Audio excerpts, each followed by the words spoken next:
सांगोला तालुक्यातील सावे येथील एक तरुण पाण्यात बुडून मृत्युमुखी पडल्याची घटना घडली आहे। बंडू आत्माराम गावडे, वय वर्ष 35, राहणार गावडे वस्ती, सावे, तालुका सांगोला असं मृत्युमुखी पडलेल्या तरुणाचं नाव आहे।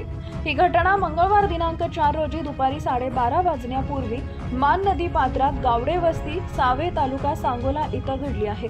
अंकुश आत्माराम गावडे, राहणार सावे, तालुका सांगोला यांनी दिलेल्या खबरीनुसार बंडू गावडे, राहणार गावडे वस्ती, सावे, तालुका सांगोला हा युवक मंगळवारी पहाटे सांगोला इथं आला होता।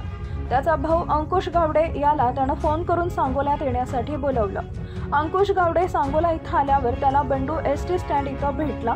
त्यावेळी तो दारूच्या नशेत होता।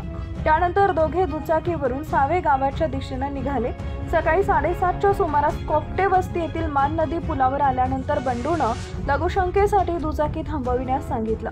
त्यानंतर त्यानं अचानक पुलाच्या कठड्यावरून खाली उडी घेतली। तो थोडा वेळ पाण्यात पोहत गेला, मात्र काही क्षणातच पाण्याच्या प्रवाहात बुडाला। घटनेनंतर बंडू गावडे यास पाण्यातून बाहेर काढण्यात आले। तात्काळ त्याला ग्रामीण रुग्णालयात नेण्यात आलं, मात्र डॉक्टरांनी उपचारापूर्वी मृत असल्याचं घोषित केले।